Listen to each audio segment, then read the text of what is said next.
class, or even issuing the class without making any disturbances. So this is the I should look nice in the streaming because it's stream to the world. So welcome to the session on introduction to digital fabrication, 3D printing, and implementation of fabrication laboratory of FabLab in Sri Lanka. So we have actually a team of experts today participating who are here participating physically in the class. Priyantha Palapatwala and Pubudu Senaratna. Also we have Greshan Fernando joining from Seattle, United States, and Buddika from Georgia Tech University. Both of them are experts on 3D printing and traditional manufacturing as well as digital fabrication. So you will hear about them quickly. Now, the idea is to introduce the technology and how that, what are the implications for management in general, particularly in supply chain, particularly in strategic management, as well as how that is going to affect the e-commerce or future of e-commerce. So after the brief presentations, we'll have Q&A sessions, and we'll see also how this the printing goes on. Again, I will show you the camera you are watching it. Already printing a low type. Printed the last type one. We have it here. First one, but I decided that's the easiest one to print in terms of time. Okay. So first, let me introduce Greshan Fernando. By the way, we are working as non-government. It's a social enterprise called FabLanka. That is the FabLab Sri Lankan version. So all of us are directors of that guaranteed company or social enterprise. But I will today play the role of the more facilitator than playing the role of director. So we have other people to talk. First, I'll invite Greshan to talk about digital fabrication and 3D printing and how it is kind of going to take over the future of manufacturing. Greshan, over to you.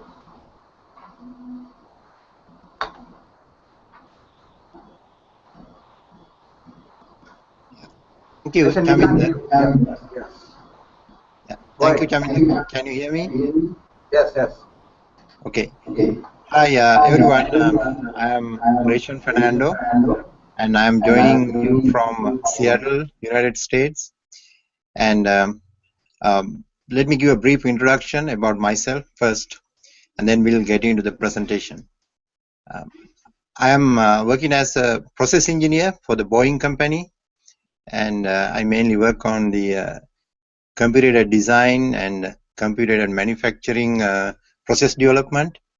And in fact, from next year, I'm going to be in a technical fellowship with the Boeing company on 3D printing related process development and related materials development. So because of my interest in the 3D printing, I specifically asked for that opportunity. So I am happy to say that I'll be working on the 3D printing at Boeing company from next year as well. So I'm very excited to be working on that area from next year. So now with that, I'm going to get into the presentation, and I'm going to share the screen and then go through the slides. So Chaminda, tell me if you can see the slides well when I share the screen.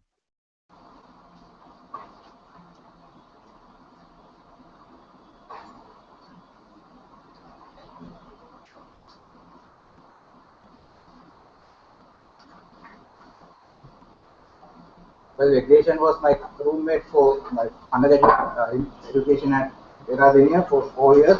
And also he did his PhD from Ohio University. Now only he was in the academia, and now he's working in the industry.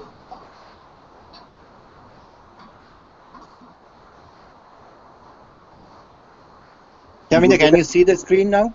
Yeah. Go ahead. Yes. And I'm going to put it in the slide mode. So can you see it now? Yes. Okay, good. All right. So I'm basically going to talk about the incoming third industrial revolution and the role of digital manufacturing within that industrial revolution. And first, I'm going to give some historical background about the past industrial revolutions. Let me move to the next slide. So, when you think about the economic drivers in a society, we all need products and services, and that's mainly all the economic activity happens around the products and services. Now, to manufacture and provide these products and services, there are three major drivers that we need always. So one is energy, and then there should be some ways of transportation for the people in the society, and then there should be some way or ways of communication. Now, everything happens around these things mainly, and to produce these products and services.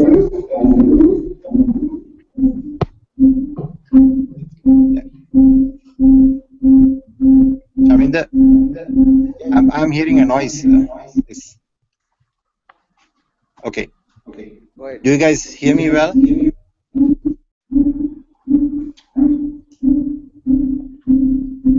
Hello? Maybe someone else has not muted, probably. No, it's my other option, other connection. You can mute me. I'm sharing the screen, so can one of you mute it? Otherwise, I have to stop sharing and then go back. Okay, now. Okay. All right. So let me continue. So, when you think about industrial revolutions, those revolutions happened around these three things mainly. So let me move to the next slide. And here, if you think about the, first industrial revolution, the energy I mentioned, energy source was mainly the coal. And then the transportation mechanism we had from the first industrial revolution was the steam-powered locomotives, or the trains basically. And then the communication mechanism we had was the steam-powered printing press mainly, and basically newspapers were produced using those printing presses. When it comes to second industrial revolution, our energy source was mainly oil. Of course, coal is still in the mix here with the oil in the second industrial revolution, but main energy source is oil. Then the transportation mechanism is mainly the internal combustion engine, and then the automobiles that are powered by those internal combustion engines. And then the communication mechanism is the telephone. So, as you all know, both these industrial revolutions improved our quality of life. Mainly, the quality of life was improved in the developed nations, and developing nations also got some benefits, but not like developed nations. At the same time, this especially the second industrial revolution, and this oil and the internal combustion engine and many other uses of oil has created a bigger, much bigger problem today, which is the global warming. So with this the global warming as a major issue that we are trying to overcome, so there is another, in other words, we do need another industrial revolution to overcome the problems that were created by this second industrial revolution. So the next slide, I'm going to talk about this emerging third industrial revolution. That again happens around those three major sources, like the energy. Instead of oil as the energy source, Now we see the use of green energy is increasing. So green energy means the solar power, wind power, hydro power, geothermal, and so on. So there are many green energy sources, of course. And then when you think about this third industrial revolution, our main communication mechanism is now internet, because in fact this talk that I am delivering right now is possible due to internet, as you know. And then the sorry, the transportation mechanism is going to be the electrically driven automobiles. And as you know, already we have seen some electric cars on the road, and it's going to increase. Now all of these things will be very well supported by a new platform called this Internet of Things. And with this Internet of Things, all these systems will be integrated together, or in other words, our physical world will also be integrated, just like we are integrated today with the internet, so that we can communicate through the internet. Now with the Internet of Things, we can also control the physical world from anywhere. For example, now you have your 3D printer that is at your room, and if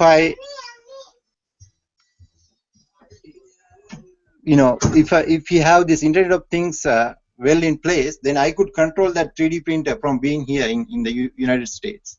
So with the Internet of Things, the place that you stay, the place that you live does not matter. You can do many things from anywhere in the world. At the same time, the products and services that we need will be manufactured using something called digital manufacturing technologies. So now with the Internet of Things, everything will be well integrated, so that we have a well control of the physical world from anywhere in the world. So with that, we have a the third industrial revolution is completely different from the previous two, because of this Internet of Things. We are the place that you lived is not going to matter much, whereas in the other two cases, you had to live around those bigger mega factories that were emerged as a result of those industrial revolutions. If you lived around those areas, then you had many you could do many things, and you had a better quality of life, of course. And that's how the developed nations have many resources today. Now with the third industrial revolution, everybody in the world will have will at least reach a way to get equal access to everything that they need, basically. It's not going to be 100% equal, of course, but it is going to be much better than those other industrial revolutions. Now I'm going to talk about the opportunity that we have with this one a little bit later in this presentation. Now I mentioned about this digital manufacturing as one part of this third industrial revolution. So let's talk about the digital manufacturing, and then again we'll get back to the opportunity we have with this incoming third industrial revolution. So basically, digital modeling and digital manufacturing, or digital fabrication, is one major part of the third industrial revolution. So basically, digital modeling is the process of creating computer models of an object. Now there are so many computer design tools that we can use to create physical models. Also there are ways to create digital models using laser scanners. Now when you have a digital model, then you can manufacture it using any digital fabrication tool. There are so many digital fabrication tools today, like numerical control machines, laser cutters, 3D printers, and so on. So with this digital manufacturing technology, we could trigger innovation worldwide, and that's really important. Bigger innovation worldwide, not in concentrated areas, but around the world.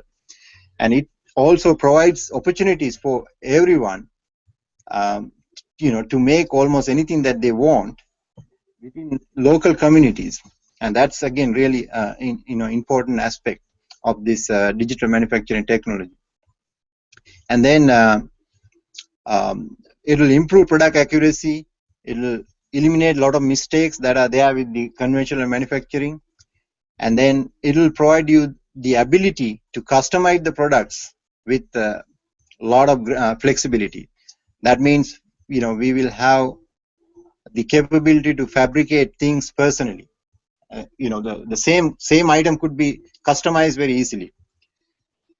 Also, it will accelerate time to produce and then reduce product cost, improve collaboration globally. Again, very important aspect of digital manufacturing. Now, finally, and most importantly, it will pave the way to save this planet and save your life as well. So I'm not going to concentrate more on that aspect of this within this talk, but this has potential to reduce the carbon emissions by producing different energy related products at a much easier and lower cost. So there are so many opportunities with this technology. If we once we get access to the technology, we can do many great things. Now, I mentioned about digital manufacturing. So the most advanced and most hottest topic of digital manufacturing is 3D printing, of course. So I know that you have the 3D one of 3D printer in front of you right now. So now these are some of the products that have been manufactured using a 3D printer.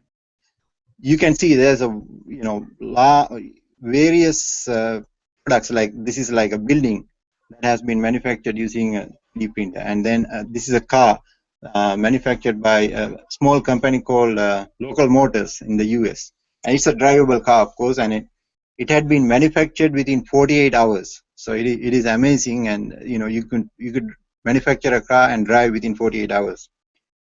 And then there are so many other interesting products like these exotic lampshades, bicycles, and in fact lingerie, like the garments.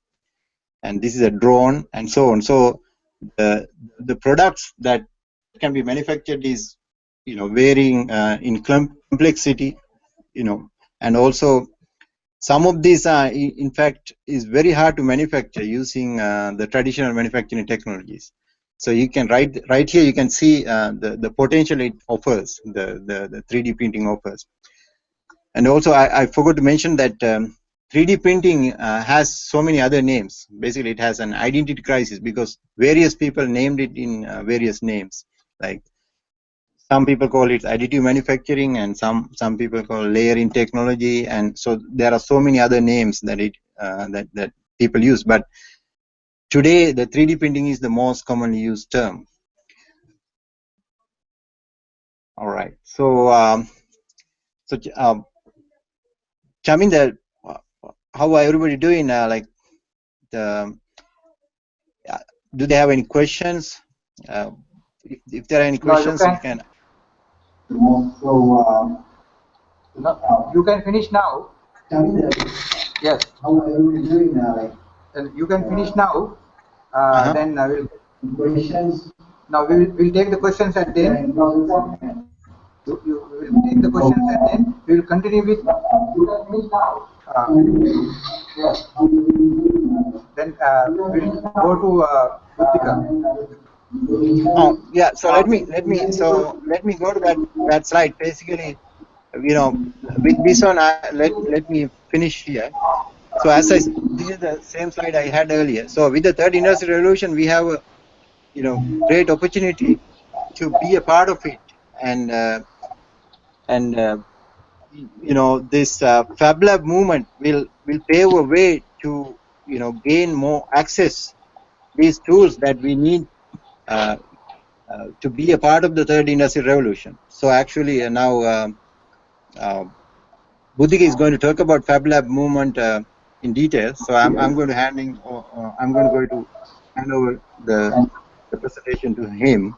So he's going to talk about the Fab Lab, and then of course FabLanka movement that we FabLanka organization that we have established in Sri Lanka. That Priyantha is going to talk about that after Buddika. All right, so I'm going to stop the sharing here, and then I'm going to hand over it to Chaminda so that you can start the next presentation. All right, thank you all for listening, and then I would like to take questions after all the presentations are over. Thank you again.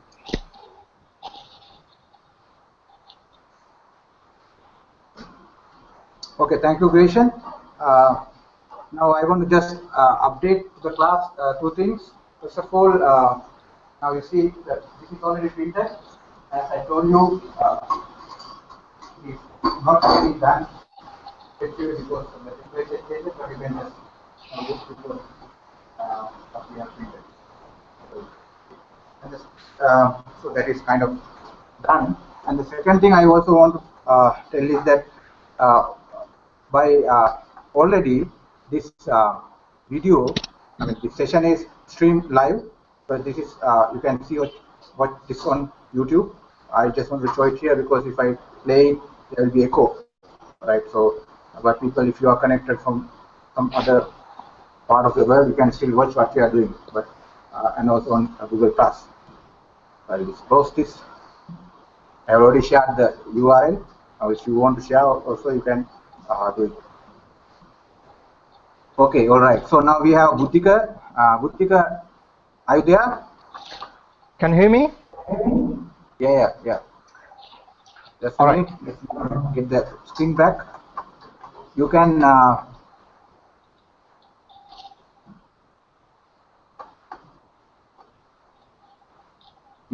introduce yourself and then continue with your presentation, maybe 10 to 15 minutes. 15 minutes. All right. Ready to go? Yes. All right. Good afternoon, everyone. So it's a great pleasure to join with you in this class to share some thoughts and ideas about FabLab and also new technologies in manufacturing. I'm Buddika Jaisena, currently working as a research engineer at Georgia Institute of Technology, Atlanta, USA. I graduated from the Faculty of Engineering, University of Peradeniya, as a production engineer. Then I moved into Singapore to get my master's degree in computer integrated manufacturing from Nanyang Technological University. And later I completed my PhD in mechanical engineering from the same university in 2013. So after that, I moved into Georgia Tech. So Georgia Tech is one of the leading engineering schools in the world at this moment. And as Chaminda explained earlier, that I'm also one of the directors in FabLanka. So in your previous presentation, you had heard about digital manufacturing, and also you heard about FabLanka and also FabLab. So let's see. So what is a FabLab? A FabLab is a technical prototyping platform for innovation and invention. So to encourage the local entrepreneurship. So this is a movement started from MIT, headed by the Professor Neil Greshan. So basically, this is a place to play, to create, and to learn and invent. This is a place where ideas and innovation happens. As Greshan mentioned earlier, the drive is to make almost anything using these Fab Labs. In a Fab Lab, whole product designing and development process is taken place. Let's say that you have an idea. So how do you make any prototype using that idea? Buddhika, can you hear me? Yes. Can you share your screen? I mean, your PowerPoint. I see. Okay. All right. Yeah. Continue. Sure. So,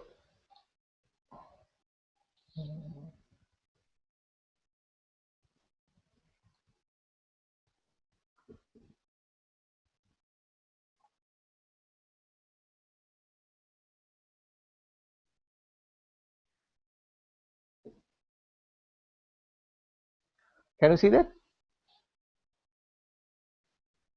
Hello?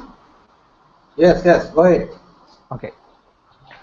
So basically, this is how, I mean, if you go to a Fab Lab, this is how we are going to start our process. So you have an idea. So basically, you do the brainstorming session, and then you can use internet to see whether somebody has already done that idea.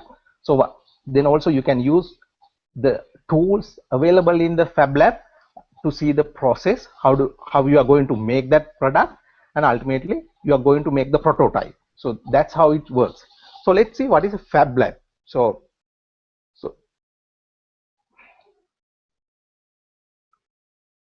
this is, so can,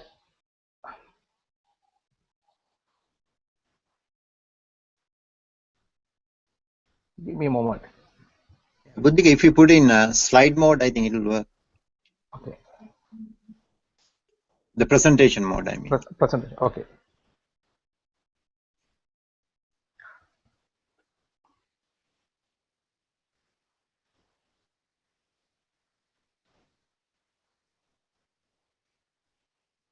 Can you see now? Hello? Not yet. Not yet. Are you sharing the screen? Yep. Okay, now I can see, but not in the presentation mode. Sure.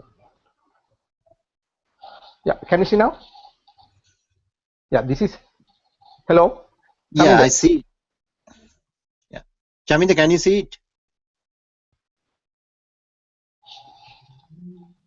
Yes, sir, go ahead. So, But you disappeared again. Yeah, Screen all right, disappeared again. okay, I'll speak. So basically, try again. so you want to share it? Yeah. Hold on.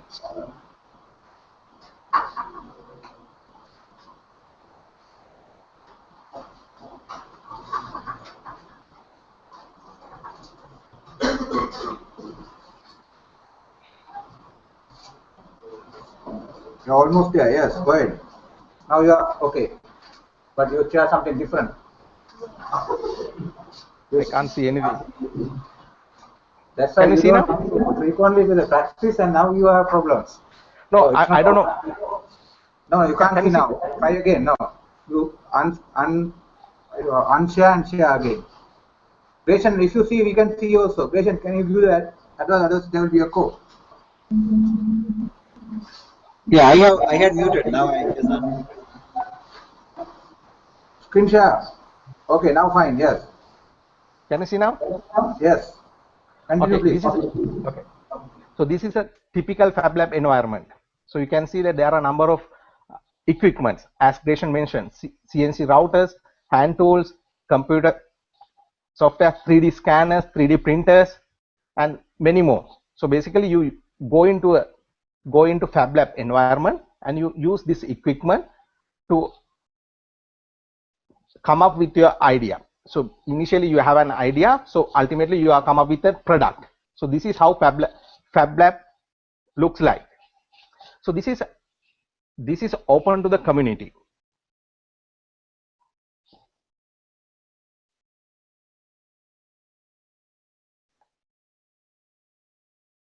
So basically this is, hello, can you hear me?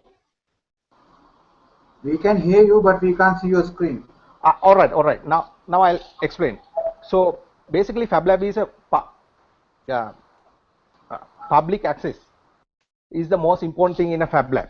So there are several key responsibilities in a FabLab. Safety is the utmost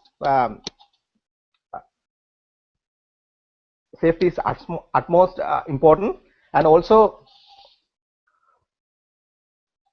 you should have access to the general community. So this is a peer learning environment, and also commercial companies can use these Fab Labs to initiate prototyping and also incubate startup if there are good ideas.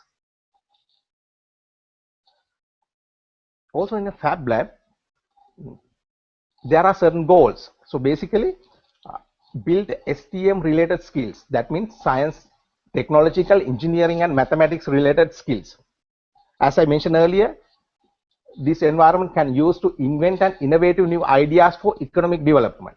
Not only that, these Fab Labs can be used to build a community of technologically connected, that means we can literate citizens, and also we can connect with the developed world, and we can use problem solvers basically, and also we can address the economic, social, and education issues facing the society.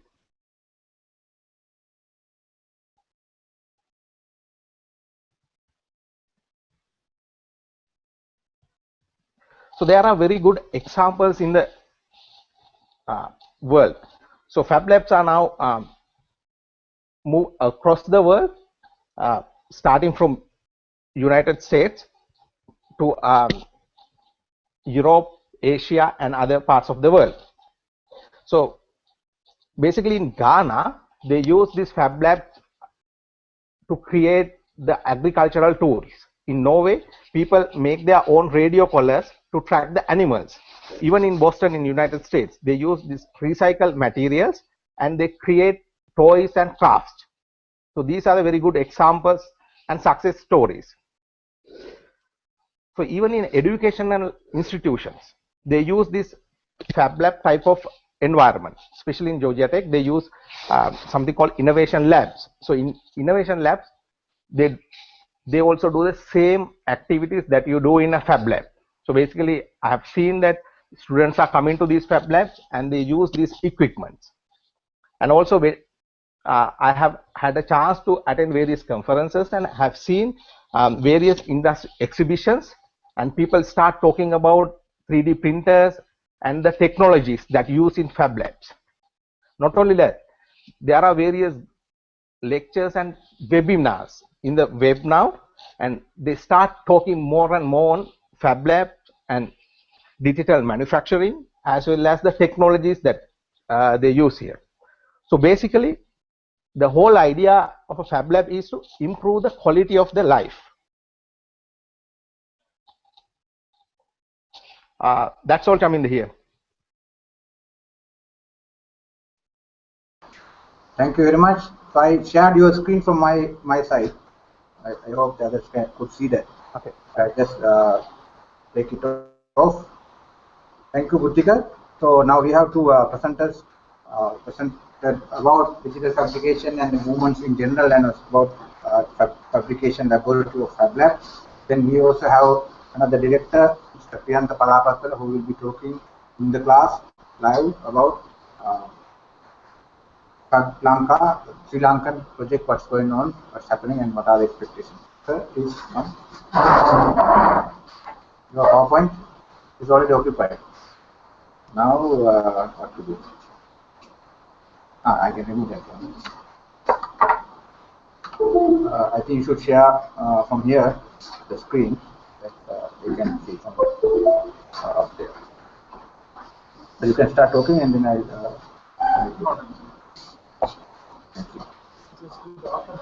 Good afternoon, everybody. After that, interesting. 15 minutes only. All right. So, practically just prepare this thing. What do you think? It's good, right? So now what we are trying to do? They never say good. Huh? They never say They good. never say. Okay. If it is silent, that means they're good. That is good. If they complain only, they it's bad. Okay. So now you saw the team that we are now. The challenge of setting up.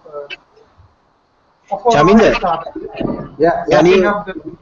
Can you share the presentation, Priyantha's presentation, so that we can see it? Yeah. I'll do it. You stay. Yeah. Now we have already commenced our work in Sri Lanka. Now this is about 1 year old now. For whole exercise, probably more.